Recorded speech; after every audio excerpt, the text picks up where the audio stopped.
Shut up and sit down.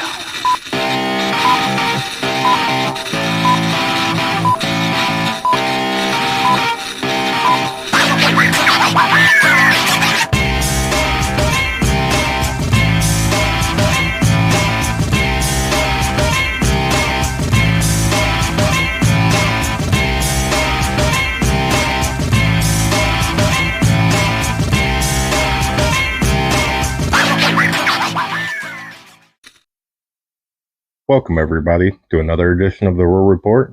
I am your Rural 2IC, and today, if you read the title, it's time to pick a side.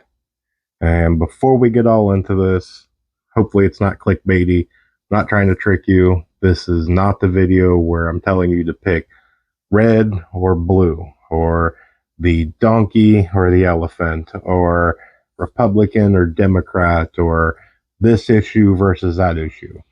The topic that we're going to do today on It's Time to Pick a Side is, are you going to survive or are you going to be a statistic? Now, with everything that seems to be happening, if you take and you look back, there's a lot of normalcy bias that seems to be happening. And I see a lot more people that if you just take a very short amount of time, go back a year, go back 2 years, go back 3 years. Look at how much life has drastically changed. And we're not going to do any casting of blame. It's this guy's fault. It's that group of people's fault. We're just going to state, hey, here's a problem.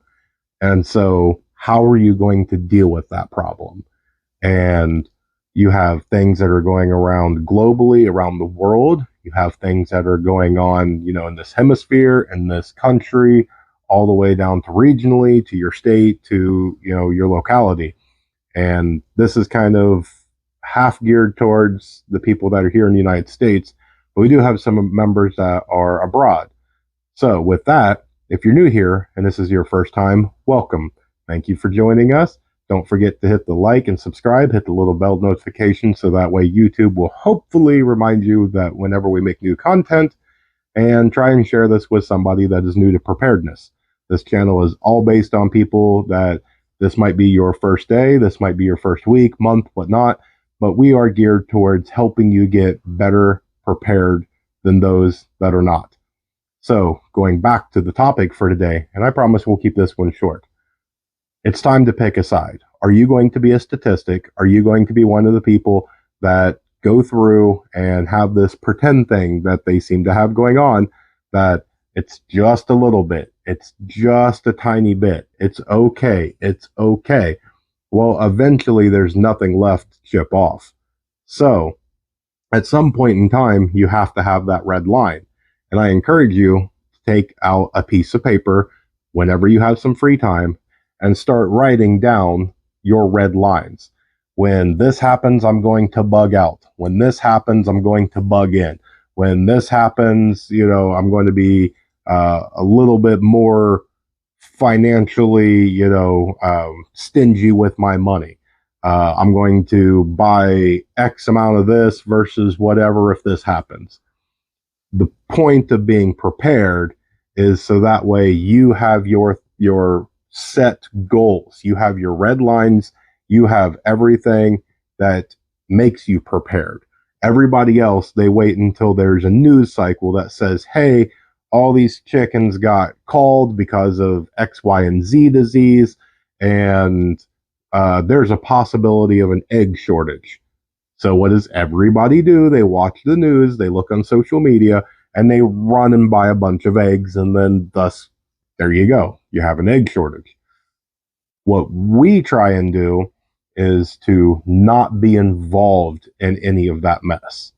So with everything that's going on, with all the things that, is looming, all the little writings that are on the wall, it looks like this is potentially going to get a lot worse. And maybe a short amount of time, sometime this year, by the end of the year, maybe sometime for next year, it may not be for 5 or 10 years. I really, on a personal kind of level, with what I'm doing personally, what I'm doing with my family and my group, is we see things are probably going to start speeding up. How bad is it going to get? I don't know. But we, as our group and the family, we're gearing up. We're taking it up another notch. We're not running around like the sky's falling. That's not what this is about. This is not a doom and gloom channel. I'm just telling you what we're doing. We're going to bump it up one more level, or we're going to buckle down. We're going to get a little bit more serious, and so we can kind of prep a little harder, so to speak. So you take that for whatever works best for you. If you're new to this, maybe, this is your wake up call. Maybe you need to start taking this a little bit more serious, and maybe you need to step up your game as best you can. I will not ever tell you to go out and run up every credit card, take out a loan, do all sorts of stuff. Financially, that aspect of your life is a part of prepping. You need to get out of debt. Absolutely. I'm not a financial advisor, but I don't care who you are. Everybody should tell you, get yourself out of debt. That is a part of prepping. It's a part of just any piece of good advice.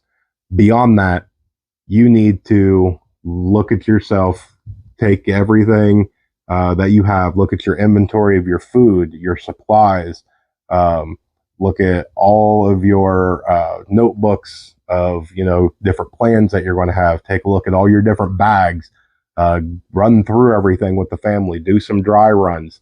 If you can't get out, practice right here in the living room. You don't have to do a full on out in the woods, training exercise to get good training. You can do mock training. Something is better than nothing. Now, we've done countless videos on this where, I've done video entitled Something's Better Than Nothing. So find something for you, see what works for you. But I just have this feeling, I've talked it over with the people in my family and my group, and we're all pretty much in agreement that we need to up it. So we've decided that we've picked our side, and we've decided a long time ago. But we've decided we're not going to be a statistic. We've picked our side. We're going to do our best to survive. Will we? We'll find out. That's the whole purpose of prepping. You're giving yourself a lot better of a chance. So I encourage everybody, take a look at everything, see what you can do, try and bump it up a little bit better, and just keep on prepping. And hopefully, we'll all get through whatever seems to come our way, and we'll see what the world brings us from there. With that, I'll wrap this one up, and make sure that you go check out our new Facebook page. We just did a giveaway on there. We'll have more giveaways that will be on there. We do a lot of live Q&A on both here on YouTube and on Facebook. Just go search The Rural Report on Facebook and you'll find us there. And make sure that you continue to follow as the channel grows. I know we're really new, but as we grow, we're going to be able to do a lot more new content, exciting content. We'll be able to get a lot more involved with everybody. I know I've got a lot of reviews coming up. So with that, I'm going to remind you guys, remember to remain united. We're all prepping in this together.